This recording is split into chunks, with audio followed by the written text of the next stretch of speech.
स्वागत है आप सभी का। नमस्कार, आप देख रहे हैं लोकतंत्र। मैं हूं आपके साथ प्रीति। बिहार में आज चौथे दौर के प्रचार थम जाएगा। 7 जिलों की 55 सीटों पर 1 नवंबर को मतदान होना है। आज सभी पार्टियों के नेता ज्यादा से ज्यादा रैलियां कर रहे हैं। उधर बीजेपी अध्यक्ष अमित शाह के चुनावी भाषण को लेकर आज महागठबंधन चुनाव आयोग से शिकायत कर सकता है। लोकतंत्र में इसके अलावा हम आपको दिखाएंगे बिहार के अलग अलग जिलों की बुनियादी समस्याएं। लेकिन शुरुआत करते हैं हेडलाइंस के साथ। अमित शाह के बयान पर चुनाव आयोग से शिकायत करेगा महागठबंधन। सौहार्द बिगाड़ने का लगाया आरोप। वाम दलों ने भी जताई आपत्ति। बिहार चुनाव के चौथे दौर के लिए आज शाम थमेगा प्रचार। 7 जिलों की 55 सीटों पर 1 नवंबर को वोटिंग। मतदान की तैयारियों में जुटा प्रशासन।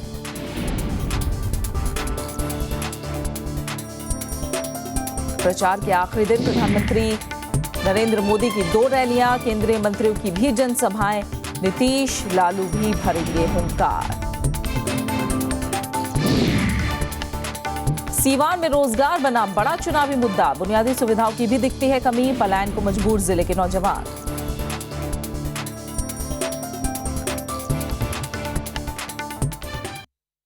बिहार विधानसभा चुनाव के चौथे दौर के लिए आज प्रचार का आखिरी दिन है। शाम 5 बजे 7 जिलों की 55 सीटों पर प्रचार थम जाएगा। विधानसभा चुनाव के इस चरण में पूर्वी चंपारण, मुजफ्फरपुर, पश्चिम चंपारण, सीवान, सीतामढ़ी, गोपालगंज और शिवहर की 55 सीटें शामिल हैं। इस दौर में पूर्वी चंपारण की 12, मुजफ्फरपुर की 11, पश्चिम चंपारण की 9, सीवान और सीतामढ़ी की 8 सीटें, गोपालगंज की 6 और शिवहर की 1 सीट शामिल है। बिहार चुनाव के इस दौर में 776 उम्मीदवार सियासी तकदीर आजमा रहे हैं, जिनमें 57 महिला प्रत्याशी हैं। चौथे चरण के लिए 1 नवंबर को मतदान होगा। 43 विधानसभा क्षेत्रों में सुबह 7 बजे से शाम 5 बजे तक वोटिंग होगी, जबकि 8 विधानसभा सीटें ऐसी हैं जहां शाम 4 बजे तक और 4 विधानसभा क्षेत्रों में 3 बजे तक ही वोट डाले जाएंगे।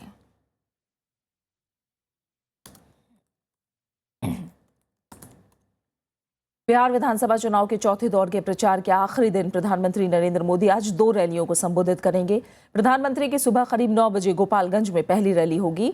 इसके बाद वो मुजफ्फरपुर की रैली में जनसभा को संबोधित करेंगे। गोपालगंज और मुजफ्फरपुर में चौथे चरण में 1 नवंबर को वोटिंग होगी। एनडीए के कई नेता और केंद्रीय मंत्री भी आज चौथे और 5वें दौर के लिए प्रचार के रण में उतरेंगे। 5वें दौर के लिए 5 नवंबर को मतदान होना है।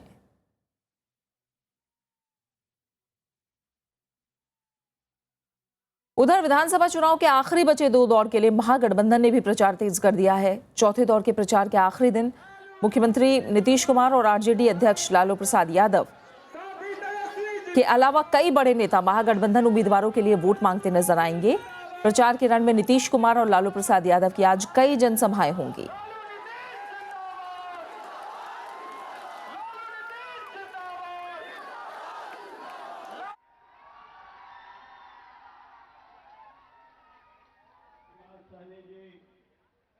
हमारे साथ जुड़े हमारे संवाददाता रविंद्र सिंह शोरान, उनका हम रुख करेंगे।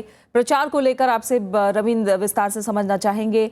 आज क्या माहौल दिखने वाला है? आखिरी दिन है और अब चुनाव खत्म हो रहा है, चौथा दौर सामने है।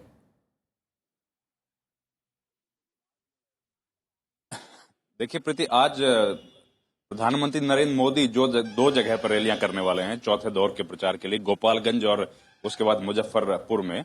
और ये जो चौथा दौर का प्रचार है, ये आज जो खत्म होगा 5 बजे, बड़ा अहम चुनाव खासतौर पर बीजेपी के लिए है, क्योंकि इसके बाद का जो प्रचार है 5वें दौर का, वो भी केवल 2 दिन चलेगा और उसके बाद वो प्रचार भी थम जाएगा, क्योंकि 5 तारीख को चुनाव है। और ये बड़ा महत्वपूर्ण चुनाव जो है चौथे और 5वें दौर का, ये तमाम राजनीतिक दलों के लिए है। और चौथा दौर बीजेपी के लिए इसलिए बहुत महत्वपूर्ण है क्योंकि 5वें दौर से बहुत ज्यादा उस तरह की उम्मीदें इनके नेता नहीं लगा रहे हैं, क्योंकि उनका तमाम बीजेपी के नेता यही मानते हैं कि पहले 4 दौर में अगर उन लोगों को बहुत बढ़त मिल जाती है तो उसके बाद शायद 5वें दौर का जो गुणागणित है उसका असर पहले 4 दौर पर ना पड़े। और कल हमने देखा कि राहुल गांधी ने 3 रैलियों को संबोधित किया था।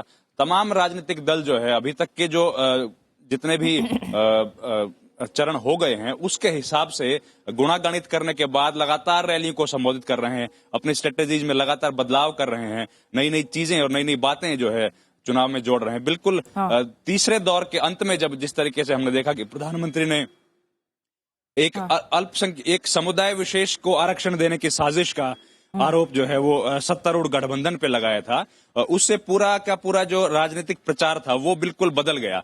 और आरक्षण का जिक्र जो उन्होंने किया था कि दलित और महादलित एससी उन लोगों का आरक्षण को छीन लिया जाएगा और एक संप्रदाय विशेष को देने की साजिश आगे बात करेंगे हम और समझेंगे आज के आखिरी दिन के प्रचार को लेकर आपसे बातचीत करेंगे। रवीन, फिलहाल आप बने रहे हमारे साथ। कांग्रेस उपाध्यक्ष राहुल गांधी ने गुरुवार को 5वें दौर के लिए चुनाव प्रचार किया। उन्होंने कई रैलियों को संबोधित करते हुए प्रधानमंत्री और केंद्र सरकार को आड़े हाथों लिया।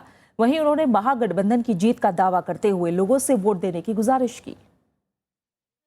तीसरे दौर के बाद अब चौथे और 5वें दौर का प्रचार जोरों पर है। इसी कड़ी में 5वें दौर के लिए प्रचार करते हुए कांग्रेस उपाध्यक्ष राहुल गांधी ने 3 रैलियों को संबोधित किया। उन्होंने केंद्र सरकार और प्रधानमंत्री की कड़ी आलोचना की। राहुल गांधी ने केंद्र सरकार पर झूठे वादे करने का भी आरोप लगाया।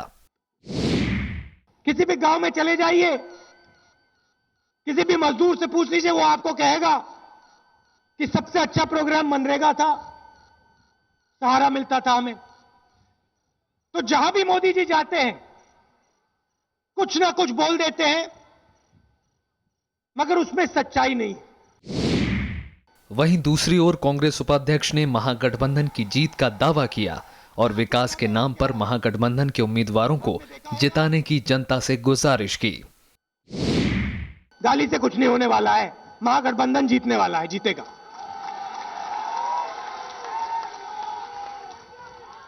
और जब महागठबंधन जीतेगा तो विकास बिहार में शुरू होगा। जो नीतीश जी ने पिछले सालों में किया उसको हम और भी तेजी से करेंगे। राहुल गांधी ने मधुबनी, किशनगंज और कटिहार में 3 सभाओं में हिस्सा लिया। ये 3 इलाके 5वें दौर में शुमार हैं, जहां 5 नवंबर को चुनाव होना है। कांग्रेस उपाध्यक्ष राहुल गांधी ने केंद्र की मोदी सरकार को काला धन और महंगाई के नाम पर जमकर घेरा। साथ ही साथ उन्होंने मोदी सरकार पर वादा खिलाफी का आरोप भी लगाया। उन्होंने महागठबंधन के पक्ष में वोट की अपील करते हुए कहा कि इस प्रदेश का विकास केवल नीतीश कुमार ही कर सकते हैं। अब उनकी अपील का कितना असर जनता पर होता है, इसके लिए हमको 8 तारीख तक इंतजार करना पड़ेगा। कैमरामैन प्रेम सिंह के साथ रविंद्र सिंह शोराण, राज्यसभा टीवी। बीजेपी अध्यक्ष अमित शाह का मानना है कि बिहार में बीजेपी को चुनावी बढ़त हासिल है। रक्सौल में एक सभा को संबोधित करते हुए उन्होंने महागठबंधन पर कई आरोप लगाए। उन्होंने फिर दोहराया कि अगर महागठबंधन की जीत होती है तो बिहार में जंगल राज फिर से आ जाएगा। नीतीश कुमार के बिहारी बनाम बाहरी पर भी उन्होंने पलटवार किया। बिहार का मुख्यमंत्री बिहारी ही बनने वाला है। आप तो खुश हो गए, ये सुनकर नीतीश जी भी खुश हो जाएंगे, चलो मैं मुख्यमंत्री बन गया। मगर नीतीश बाबू, वो बिहारी आप नहीं हो, भारतीय जनता पार्टी का बिहारी बिहार का मुख्यमंत्री बनने जा रहा है। और रवीन सिंह शोरान हमारे संवाददाता हमारे साथ जुड़े हुए हैं। रवीन, हम लगातार बड़े नेताओं की रैलियों में भी देख रहे हैं कि आरोप प्रत्यारोप पर्सनल स्तर पे भी लग रहे हैं, यानी व्यक्तिगत आरोप लगने का सिलसिला अभी भी खत्म नहीं हुआ है। और अगर आज की बात करें, आज मुजफ्फरपुर में प्रधानमंत्री की रैलियां हैं। हम जानते हैं 25 जुलाई को परिवर्तन रैली का आगाज भी उन्होंने यहीं से किया था। किस तरह से अहमियत मुजफ्फरपुर रखता है अब चौथे दौर में? देखिए, जो जिस तरह से मैंने बताया प्रीति, चौथा दौर का जो मतदान है वो बीजेपी के लिहाज से बहुत महत्वपूर्ण है। इसलिए बीजेपी पूरी कोशिश कर रही है कि किसी तरीके से यहाँ के वोटर्स को समझाने की कोशिश की जाए कि ये बीजेपी की अगर सरकार बनती है तो वो किस तरीके से ज्यादा बेनिफिशियल होगा यहाँ के वोटर्स के लिए। ये मुजफ्फरपुर शहर जो है, मुजफ्फरपुर को उत्तर बिहार की राजधानी के रूप में देखा जाता है। बड़ा शहर है, स्मार्ट सिटीज में भी इसका नाम अभी शुमार किया गया है, जो लिस्ट आई है। और ये जो है खुदीराम बोस, जो महान क्रांतिकारी थे, उन्होंने यहीं पर जो है अपना बलिदान दिया था। और ये वो इलाका है जो कि लीची फार्मर्स के लिए बहुत फेमस है। यहाँ की लीचियां जो है वो प्रधानमंत्री और राष्ट्रपति को भेजी जाती हैं। चुनाव के लिहाज से बड़ा महत्वपूर्ण ये इलाका है, क्योंकि यहाँ पे जो 10 सीटें हैं, एक जमाने में ये गढ़ हुआ करता था कांग्रेस पार्टी का, लेकिन बीजेपी ने धीरे धीरे यहाँ पे अपनी पैठ बनाई है और सबसे ज्यादा 9 सीट पर जो है बीजेपी यहाँ चुनाव लड़ रही है। आज प्रधानमंत्री फिर से एक रैली को संबोधित करके लोगों से यहाँ पर वोट की अपील करेंगे। जिस तरीके से आपने बताया कि बातें जो आरोप प्रत्यारोप पर आ गई है, इससे जनता जो है वो आहत है। यहाँ की जनता से जब बात की जाती है तो वो कहते हैं कि क्योंकि राजनेता एक दूसरे पर आरोप प्रत्यारोप लगा रहे हैं, एक दूसरे के दामन को दागदार बता रहे हैं और हमारे जो मूल मुद्दे हैं, बिजली है, सड़क है, पानी है, उस पर कोई चर्चा नहीं कर रहा है। सब लोग जातवाद की बात कर रहे हैं और हमारी समस्याओं से जो हम पिछले 7 दशक से जूझ रहे हैं उसकी तरफ किसी का ध्यान नहीं जा रहा है। इसलिए लोग यहाँ पे क्षुब्ध हैं। आज भी बिहार के करीब 4000 गांव ऐसे हैं जिसमें बिजली नहीं पहुंची है। आज भी बहुत सारे इलाके ऐसे हैं जिसमें पानी की बड़ी भारी समस्या है, सिंचाई का कोई प्रबंध नहीं है। बहुत बड़ा ये बिहार जो है किसान प्रधान एक राज्य है, लेकिन बावजूद उसके किसानों की समस्या इतनी भारी है यहाँ पर। बिल्कुल, आप बता रहे हैं समस्याओं पर बात नहीं हो रही है, व्यक्तिगत आरोप प्रत्यारोप लग रहे हैं। इस बीच अमित शाह के रैली के दौरान दिए गए एक बयान से भी अब मामले ने तूल पकड़ लिया है। इस पूरे मसले पर भी आपसे बातचीत करेंगे रवीन, आप फिलहाल हमारे साथ बने रहिए। इस बीच हम तमाम अपडेट भी देते जाएं। 5वें दौर के लिए प्रचार का मोर्चा राहुल गांधी ने संभाला है, तो बिहार के मुख्यमंत्री नीतीश कुमार चौथे दौर के लिए प्रचार करते दिख रहे हैं। नीतीश कुमार ने गुरुवार को पूर्वी चंपारण के कल्याणपुर, सीतामढ़ी के परिहर, बजपट्टी, बेलसाड़, मुजफ्फरपुर के कुरहनी और पारू के साथ साथ शिवहर में चुनावी सभाएं की। उन्होंने जहां एक तरफ विकास के नाम पर जनता से वोट की मांग की, तो वहीं दूसरी तरफ केंद्र सरकार और प्रधानमंत्री की तीखी आलोचना भी की। हमने काम की शुरुआत की, बिहार के विकास की इमारत बहुत बुलंद बनेगी। हमने उस बुलंद इमारत की नींव डाल दी है और बुलंद इमारत का निर्माण शुरू हो गया। अब आपके ऊपर है कि विकास की बुलंद इमारत चाहिए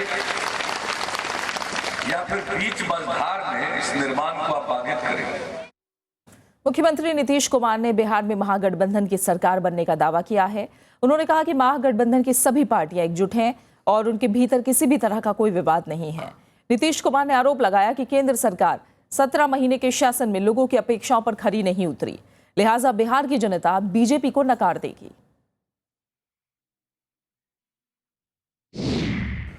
ये हम लोगों का और लालू जी का जो अलाइनमेंट है, इसको लेकर लोग इसी तरह के कयास लगाते रहते हैं। ये जो कुछ भी है, हम लोगों का बैकग्राउंड एक है, एक स्कूल ऑफ थॉट के, तो ऐसी कोई बात नहीं है। आप कांटों का ताज पहनने जा रहे हैं, ऐसी कोई बात नहीं।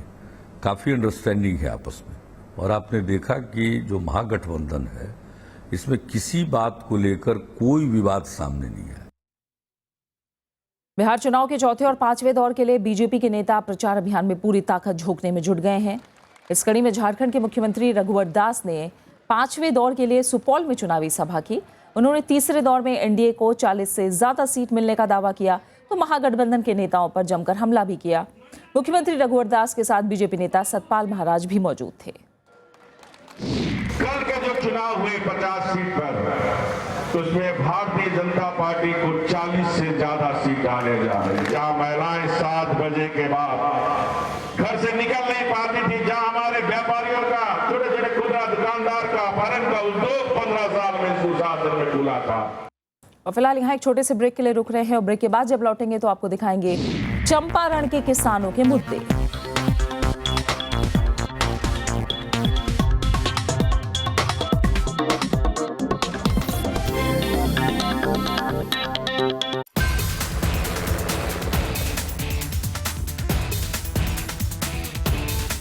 दुनिया का हाल,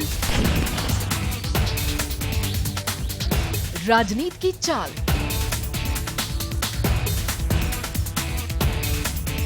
बिजनेस की रफ्तार,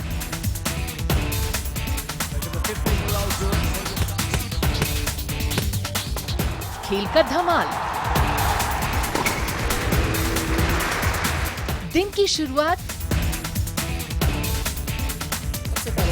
खबरों के साथ। देखिए हर रोज सुबह 9 बजे सिर्फ राज्यसभा टीवी पर।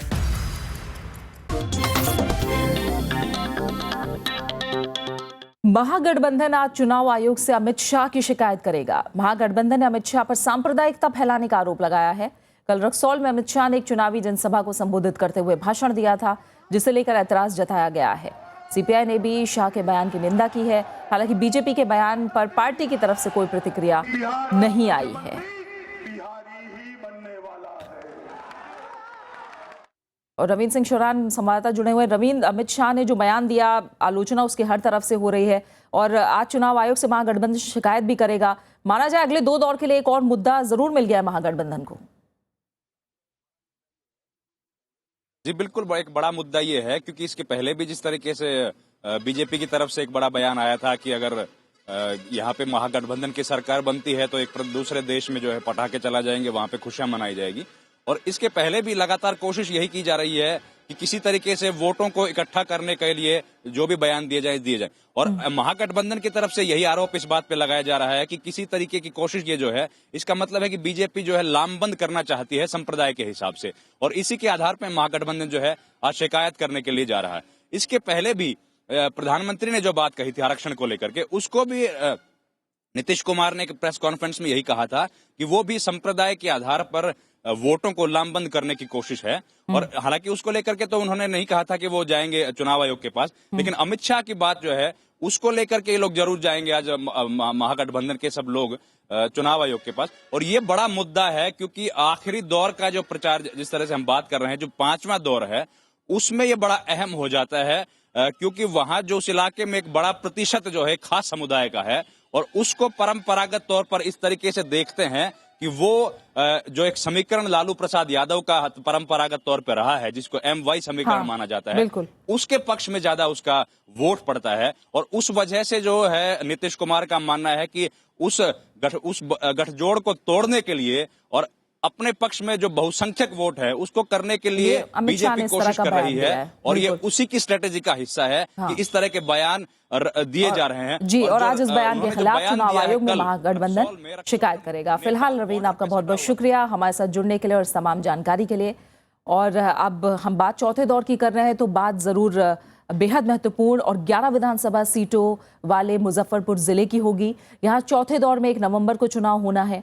गठबंधनों में हुए बड़े बदलाव की वजह से यहाँ के राजनीतिक समीकरण तो बदले हैं, लेकिन हालात वही पुराने हैं। बिजली, सड़क, पानी जैसी मूलभूत सुविधाएं आज भी यहाँ के जरूरी मुद्दे हैं।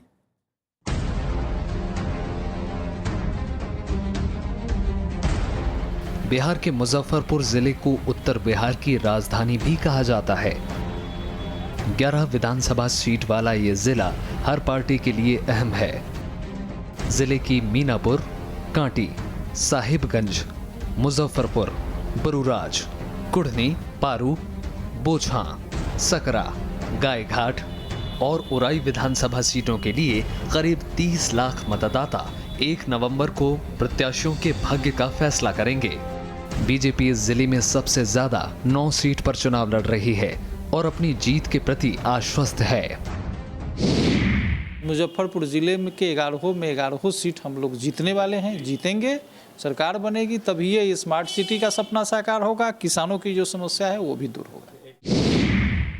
जिले में 2010 के चुनाव में जेडीयू को 6, बीजेपी को 4 और आरजेडी को 1 सीट पर जीत मिली थी, लेकिन इस बार नए गठबंधन की वजह से जिले का पूरा राजनीतिक समीकरण बदल गया है।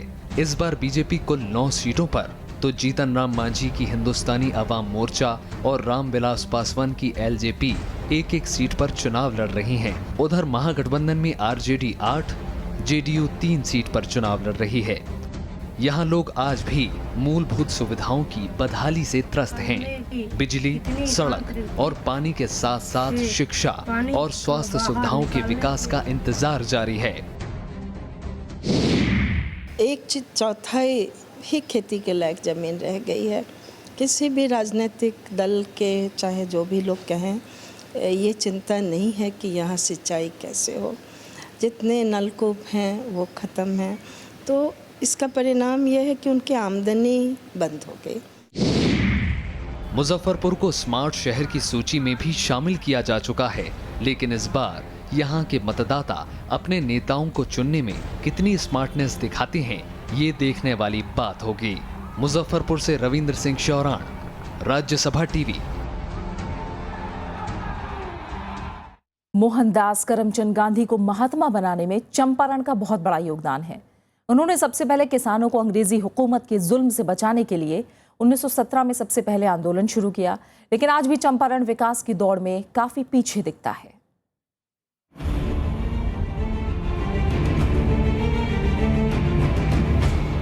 ये है चंपारण। बापू ने चंपारण में ही निल्हा अंग्रेजों की तरफ से भारतीय किसानों पर किए जा रहे अत्याचारों के खिलाफ आवाज उठाई थी। 1917 में अंग्रेजों के अत्याचार के खिलाफ बापू के आंदोलन की शुरुआत चंपारण से ही हुई थी। बापू ने चंपारण में काफ़ी दिन गुजारे थे और उन्होंने यहाँ शिक्षा से लेकर छुआछूत, सामाजिक भेदभाव मिटाने समेत अपने तमाम प्रयोग किए। बापू ने किसानों को लंबे संघर्ष के बाद अंग्रेजों के जुल्म से मुक्ति दिलाई थी। आज स्थिति ये है कि जो किसानों के लिए उन्होंने सुविधाएं उपलब्ध किया, तो उसमें आज देखिए हम लोग यहाँ गन्ने की खेती बड़े अच्छे ढंग से होती थी।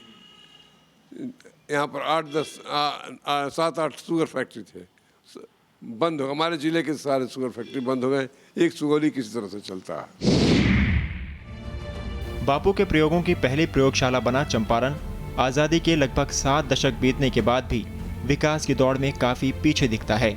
जिस किसान के लिए गांधी ने संघर्ष किया था, उसकी स्थिति आज़ादी के लंबे समय के बाद भौतिक सुख सुविधाओं से महरूम होना हमें कहीं ना कहीं सोचने पर मजबूर करता है कि हमने बापू के सपनों को उनकी तस्वीरों के साथ ही कैद कर दिया है। आज यहाँ किसान की हालत बेहद ख़राब है। आपको लगा किसान परेशान है, किसान परेशान नहीं है, वो बदहाल है, वो तंगी के हालात में पहुँच गया है। इसके बहुत सारे कारण हैं। इस इलाके में किसान की स्थिति में कोई भी सुधार नहीं हो पाया है। एक वक्त में इस इलाके को धान का कटोरा कहा जाता था, लेकिन आज यहाँ का धान किसान खेती छोड़ने को मजबूर है। दूर भाग रहे हैं, धीरे धीरे बाहर जाके अपना कमाना, खेती छोड़ रहे हैं। बहुत सा खेत परित भी रह जाता है। हम भी तो छोड़ने वाले हैं, समझिए कि अबर भर है, बाकी छोड़ ही देंगे। कि हम लोग के बच्चों के धान में कोई वृद्धि नहीं है, न पानी है, न खाद है, सब चीज़ महंगे है। अब क्या करें, हम लोग मजबूर हो रहे हैं, इसलिए नहीं धान फूट रहा है पानी के कारण। अब हम लोग की हिम्मत हार रहा है। जिस समय गांधी जी ने यहाँ पर आकर किसान की मदद की थी, उस वक्त भारत एक गुलाम मुल्क था, लेकिन आज़ादी के इतने साल बाद भी उसकी हालत में कोई सुधार नहीं होना चिंता की बात है।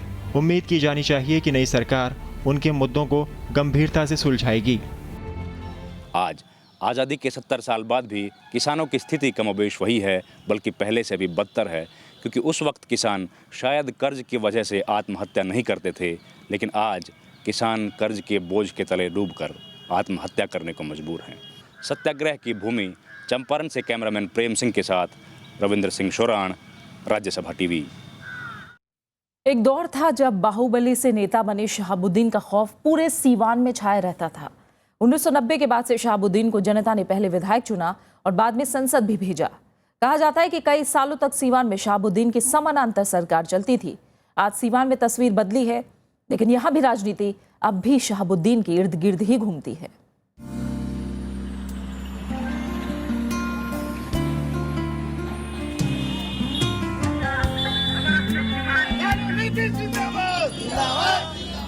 सीवान ने सालों तक शहाबुद्दीन के खौफ का दौर झेला। आलम यह था कि लोग शहाबुद्दीन के पोस्टर की ओर देखने की भी हिम्मत नहीं जुटा पाते थे। आज शहाबुद्दीन जेल में है और उनकी पत्नी भी चुनाव हार चुकी हैं। सीवान अब 90 के दशक का सीवान नहीं रहा, लेकिन दहशत का वो पुराना दौर आज भी लोगों के जहन में है। उनके राज्य में डर का माहौल था और पूरे तरह लोग सुरक्षित नहीं थे। बच्चियां, औरतें, कोई घर से बाहर नहीं निकलता था। आरजेडी के पूर्व सांसद रहे शहाबुद्दीन को जेल हो जाने से इलाके में काफी बदलाव आया है।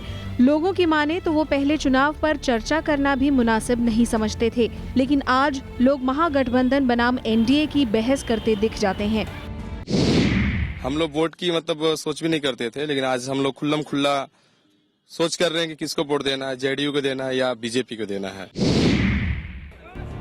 शहाबुद्दीन का मसला मौजूदा चुनाव में भी सियासत का केंद्र बना हुआ है। एनडीए की ओर से प्रधानमंत्री नरेंद्र मोदी कई बार परोक्ष रूप से शहाबुद्दीन के खौफ को अपने भाषणों में जगह दे चुके हैं, जबकि महागठबंधन का मानना है कि नीतीश कुमार ने सत्ता संभालते ही सीवान का माहौल ठीक किया। पहले के सांसद यहाँ आतंक का प्रश्रय देते थे, रोज माँ बहनों के सुहाग उजाड़ते थे, बहनों की कलाई सुनी करते थे और यहाँ प्रशासन मुख्य दर्शक बन करके रहता था।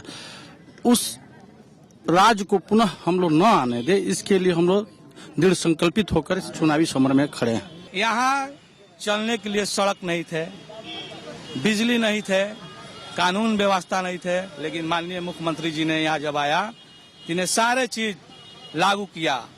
आज देखिए, जाइए निधड़क बेधड़क हर घर की बच्चियां जाती है स्कूल कॉलेज पढ़ने के लिए, कोई रोक टोक नहीं है। हर बच्चे को यहाँ छात्रवृत्ति उपलब्ध कराया जा रहा है।